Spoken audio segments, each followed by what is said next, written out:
तो hey guys, welcome back to my channel. आप सभी का ये मेरे न्यू ब्लॉग में स्वागत है। तो गाइस, अब तो मुझे पढ़ने का बिल्कुल भी मन नहीं कर रहा है। तो अब ऐसा लग रहा है कि पढ़ कि क्या ही फ़ायदा, इतने सारे पैसे वेस्ट करने का क्या ही फ़ायदा हुआ, हमें बीएड करने का क्या फ़ायदा हुआ, जब हमारे पास ना कोई वैकेंसी है, ना हमें कुछ कोई भी एग्ज़ाम में हमें बैठने को दिया जा रहा है। और बैठने को दिया जा रहा है तो उसके बाद फैसले निकल के आ जा रहे हैं कि अब तुम्हारा रिजल्ट नहीं निकलेगा। तो बताइए कौन सी बात हो गई गाइस। अब हम किस जोश और जुनून से पढ़ें, क्या सोच के हम पढ़ें कि हम कौन सा एग्ज़ाम देंगे, बताइए। जब भी मैं पढ़ने के लिए बैठूँ तो पहले तो बीएड बीटीसी का मामला आता है, उससे पहले हम हताश हो जाते हैं, क्योंकि अब हमारे पास एक उम्र रहती है पढ़ने की। मैं आप लोग को हर ब्लॉग में बताती हूँ कि एक उम्र होती है हमारी पढ़ने की, उसके बाद हमें पढ़ने का वो खुद ही मन नहीं करता है।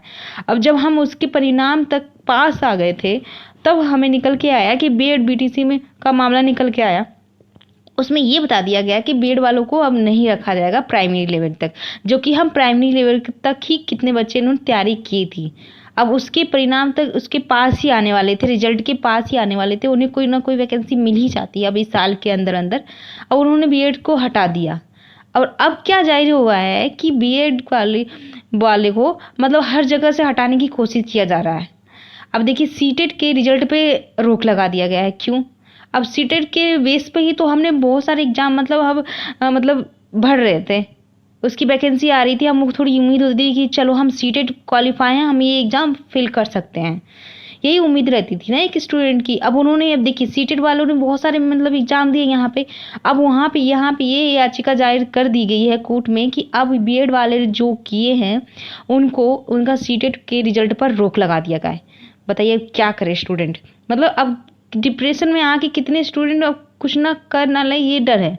अब कुछ दिन बाद ये भी न्यूज़ सुनने को मिलेगा कि हाँ, इस स्टूडेंट ने ये कर लिया, आत्महत्या कर लिया। मुझे तो ये डर है कि ऐसे न्यूज़ सुनने को मिल सकता है गाइस, क्योंकि अब देखिए, इतने पैसे खर्च करने के बाद, इतने साल की मेहनत खराब करने के बाद तुम लोग ये कर रहे हो, तो बताइए अब क्या करे स्टूडेंट। मतलब इतना मतलब करने के बाद वो लोग इतना तैयारी करते हैं, अपना थोड़ा सा समय निकालते हैं कि हाँ चलो हमें हमारे सपने पूरे होंगे, हमारा भविष्य सही होगा। और उसके बाद हमें ये देश सुनने को मिल रहा है कि अब हम तुम्हें जिस चीज़ के लिए तुम तैयारी कर रहे हो उसके लिए तुम अवेलेबल ही नहीं हो। बताइए अब क्या करे स्टूडेंट। मेरे सच में मैं बहुत ज़्यादा डिमोटिवेट हो गई हूँ गाइस, जब से मैंने ये न्यूज़ सुना है, तब से मैं खुद ही परेशान हो गई हूँ कि अब सीटेट वाले का रिजल्ट ही नहीं। अब नेक्स्ट जो सीटेट आएगा वो किस तरह से लोग प्रिपरेशन करेंगे। मैं आप लोगों को वीडियो में ये बता रही थी कि अगर आप लोगों के नंबर कम है तो अभी से सीटेट का मतलब जो है प्रिपरेशन करना स्टार्ट कर दीजिए। अब किस मुद्दे पे आप सीटेट का प्रिपरेशन करना स्टार्ट करोगे बताओ। जब अब देखिए क्या होता है क्या नहीं होता मुझे नहीं पता अब, लेकिन 6 तारीख को सुनवाई निकल के आएगी कि अब क्या सीटेट वाले का रिजल्ट सच में रोका दिया जाएगा कि नहीं रोका दिया जाएगा।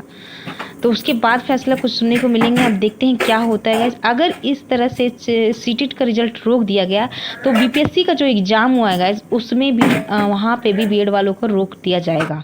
फिर उसके लिए भी हम लोग अवेलेबल नहीं हो पाएंगे, हम वहाँ भी हमारी वैकेंसी कुछ ऐसे ही जाने वाली है गाइस, उसके लिए भी हम एलिजिबल नहीं होंगे। मतलब ऐसा लग रहा है कि हम पढ़ लिख के हम गवार घर पे बैठे हुए हैं गाइस। इतना सारा मेहनत होती है, एक हाउस वाइफ होती है, इतनी सारी तैयारी करती है। ज़्यादातर जो होती है महिलाएं होती हैं जो टीचर की वैकेंसी की तैयारी करती हैं, पूरा दिन अपना घर का काम कर सब कुछ करने के बाद थोड़ा सा अपना टाइम निकालती है ताकि हमारा भविष्य सही हो जाए।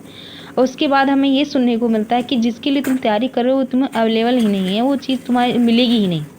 तो अब क्या करें। देखिए, अब हमने बीएड किया, इतने बीएड करने के बाद फिर हमने सीटेट की तैयारी की, सीटेट क्वालिफाई किया। अब हम डीटी प्लस पी की तैयारी कर रहे थे। अब गाइज मैं आप लोगों को ये भी बता दूँ, डीटी प्लस पी का मतलब और ईएमआरएस का भी रोक लगा दिया गया है। उसमें भी कुछ वैकेंसी जो ऐसी थी उसमें भी अब बहुत सारी वैकेंसी खाली थी, उसमें से कुछ वैकेंसी जो हुआ है प्राइवेट वालों को दे दिया गया है।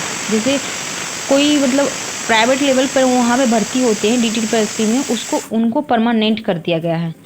कॉन्ट्रैक्ट बेस पे जो अपना जो डीटी पी के मतलब वहाँ पे पढ़ा रहे थे उनको मतलब परमानेंट कर दिया गया है। बताइए अब किस लेवल पर उनको परमानेंट कर दिया गया है। डीटी प्लस पी में भी इतनी वैकेंसी जो थी उसको फिल कर दिया गया है पहले से ही। मतलब जो प्राइवेट लेवल से जो काम कर रहे थे डीटी प्लस पी में उनको परमानेंट कर दिया गया है। और जो इतनी दिन से जो तैयारी कर रहे हैं उनका क्या, हाँ उन जो इतने दिन से मेहनत कर रहे हैं उनका क्या होगा गाइस? मेरे को तो मतलब मैं कुछ समझ में ही नहीं आ रहा गाइस। मैं ये सोच रही हूँ कि मैं पढ़ूँ या ना पढ़ूँ, पढ़ना ही छोड़ देती हूँ। इतने सालों की मेहनत मतलब क्या जाए। एक मतलब बीएड किया हमने 2 साल बीएड किया। पहले ही अगर ऐसा करना था तो उन्होंने पहले ही बता देना चाहिए था। पहले निकला था कि हाँ बीएड वाले हर चीज़ में प्राइमरी में भी अवेलेबल हो सकते हैं। तो हमने बीएड किया। इतना पैसे खर्च करने के बाद पैसे खर्च हुए जो हुए गाइस, इतना हमारे साल जो बर्बाद हुआ वो अलग हुआ। अब निकल के आ रहा है कि सीटेड वाले के रिजल्ट ही रोक दिया जाएगा। एक सीटेड ही तो जो था, जो हमारी इतनी उम्मीद थी, अब उनको रोक करने की मांग कर दी गई है। अब बताइए हम क्या करें? मेरे को तो सच में मैं परेशान हो गई इन सब की न्यूज़ सुन के। अब पता नहीं आगे हमारे साथ क्या होने वाला है। देखिए अब 6 तारीख का हम इंतज़ार कर सकते हैं और कुछ भी नहीं कर सकते हैं। इसके अलावा हमारे हाथ में कुछ भी नहीं है। बस हम ये देख सकते हैं कि क्या फैसले लिए जा रहे हैं, क्या नहीं लिए जा रहे हैं। हम उसके अकॉर्डिंग हम ढल सकते हैं और हमारे पास कुछ भी जारी नहीं है। बस हमें को यही मिल रहा है कि तुम मतलब बीएड वाले को बाहर कर दिया गया है, तो तुम इसकी तैयारी कर सकते हो, DSP की तैयारी कर सकते हो और भी वैकेंसी तुम्हारी तैयारी कर सकती हो। अब उसके लिए भी हम एलिजिबल नहीं होंगे। अगर उसमें भी सीटेड हमें मांगेगा तो हम किस बेस पे हम सीटेड का रिजल्ट उसमें फिल करेंगे बताइए, जब हम उसकी पूरा हटा ही दिया गया है सीटेड को। अब देखते मैं बहुत ज़्यादा परेशान हो गई हूँ गाइस। आप लोगों को मोटिवेट करते करते मैं खुद डिमोटिवेट हो गई हूँ। बिल्कुल भी मेरा वीडियो बनाने का मन नहीं कर रहा था कि मैं क्या करूँ, अब क्या नहीं करूँ। मतलब अब क्या तैयारी करें, किस बेस पे हम तैयारी करें, किस चीज़ की तैयारी करें, अब मुझे तो ये कुछ समझ में नहीं आ रहा था। अब जो लोग परेशान हो रहे होंगे ना कि सीटेड में मेरा नंबर कम आया है, मुझे अब नेक्स्ट की तैयारी करनी है, अब वो भी करेंगे तो किस चीज़ की तैयारी करेंगे बताइए आप? मैं बहुत ज़्यादा परेशान हो गया। एक हाउसवाइफ को पढ़ना, बच्चों को संभालना, घर का सारा काम करने के बाद वो अपनी पढ़ाई के लिए इतना समय निकालती हैं। मैं खुद इतना समय निकाल पाती हूँ और आप लोग भी इतना समय निकालते हो कि एक जुनून होता है कि हाँ मुझे मेरा भविष्य मेरा सही करना है। इतनी उम्र हमारी चली जा रही है, हमें पढ़ाई करके कुछ ना अपने भविष्य को सुधारना है। और ये निकल के आ रहा है कि हम जिस चीज़ की तैयारी कर रहे हैं उस चीज़ के लिए हम अवेलेबल ही नहीं हैं, वो चीज़ के लिए हम एलिजिबल ही नहीं हैं। तो बताइए कितना बुरा लगेगा। अब किसी और चीज़ की हम तैयारी करते हैं तो हमें शुरू से वो चीज़ तैयारी करना पड़ता है। हमें शुरू से उसका मतलब सब कुछ देखना पड़ेगा, क्या है क्या नहीं है। हर चीज़ की तैयारी करने का एक वक्त होता है गाइस। तो मैं बहुत ज़्यादा डीमोटिवेट हो गई हूँ। मैं अब क्या ही कहूँ आप लोगों को। आप लोगों की क्या राय है, आप लोग कमेंट में ज़रूर बताइएगा ये सब चीज़ें। मैं बहुत ज़्यादा डिप्रेशन में चली गई हूँ गाइस। मुझे तो मतलब अब नींद ही नहीं आने वाली जब से मैंने ये न्यूज़ सुना है ना। मैं बहुत ज़्यादा परेशान हो गई हूँ गाइस। बस देखिए 6 तारीख का आप इंतज़ार करिए। ये इंतज़ार करिए कि रिजल्ट निकलेगा कि नहीं। वैसे तो मैंने आप लोगों को बताया था कि रिजल्ट अब निकलने ही वाला है। सितंबर के फर्स्ट वीक में आपको सीटेट का रिजल्ट देखने को मिलेगा। हम रिजल्ट का इंतज़ार कर रहे थे और यहाँ पे रिजल्ट का ही रोक लगा दिया गया है।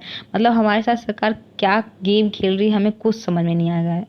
यहाँ बीएड बीटीसी का मामला नहीं है, यहाँ बीएड बीटीसी की स्टूडेंट्स की लड़ाई नहीं है, यहाँ पे है सरकार की लड़ाई है। यहाँ अपने आप सरकार लड़ रहे हैं कि क्या कर रहे हैं क्या नहीं कर रहे हैं, हमें खुद समझ में नहीं आ रहा गाइस। मैं क्या करूँ आप लोगों को। एक हाउस वाइफ होके इतने सारी पढ़ाई करना फिर बच्चों को संभालना। हम इतना मुश्किल से तो 3-4 घंटा हम अपने दिन में निकाल पाते हैं कि चलो हमारा भविष्य सही हो जाएगा, हम पढ़ाई कर लेते हैं। और पढ़ाई करने का अब क्या सिला मिल रहा है हमें कि हम जिस चीज़ की पढ़ाई कर रहे हैं उसके लिए हम एलिजिबल ही नहीं हैं। तो गाइस मैं बहुत ज़्यादा परेशान हो गई हूँ, बस डिमोटिवेट हो गई हूँ। और डिटेल्स पे की जो हमने तैयारी कर रही थी उसमें भी मतलब जो प्राइवेट लेवल से कॉन्ट्रैक्ट बेस पे थे उसमें वहाँ पे काम कर रहे थे, उनका भी क्या कहा गया है कि जो कॉन्ट्रैक्ट बेस पे थे उनको भी परमानेंट कर लिया गया। उनको किस बेस पे परमानेंट किया गया ये बताइए। अब हम जो इतने सालों से तैयारी कर रहे हैं, मतलब इन्हें DTOC की तैयारी करना है, DTOC की तैयारी करना है, हम किस बेस पे मतलब वहाँ पे फिल होंगे बताइए। जब वहाँ पे सीट ही खाली नहीं होगा, वहाँ उसके लिए हम लेवल मतलब सीट ही खाली नहीं होगा तो हमें क्यों भर्ती लेंगे लोग बताइए। मैं बहुत ज़्यादा परेशान हो गई इस वीडियो में। मेरा बस यही था कि आप लोगों से मैं अपनी समस्या का मतलब बता सकूँ कि क्या मेरे पे बीत रही है, आप लोगों पे क्या बीत रही है। आप लोग कमेंट में ज़रूर बताइएगा। और अगर आप लोगों वो मतलब ये वीडियो बहुत ज़्यादा लोगों तक शेयर कीजिएगा गाइस, ताकि सबको पास ऐसे इन्फॉर्मेशन पहुंच सके। अगर आपको वीडियो अच्छी लगी होगी तो लाइक शेयर सब्सक्राइब कर दीजिएगा गाइस। कमेंट करके अपनी राय ज़रूर बताइएगा। Okay bye bye.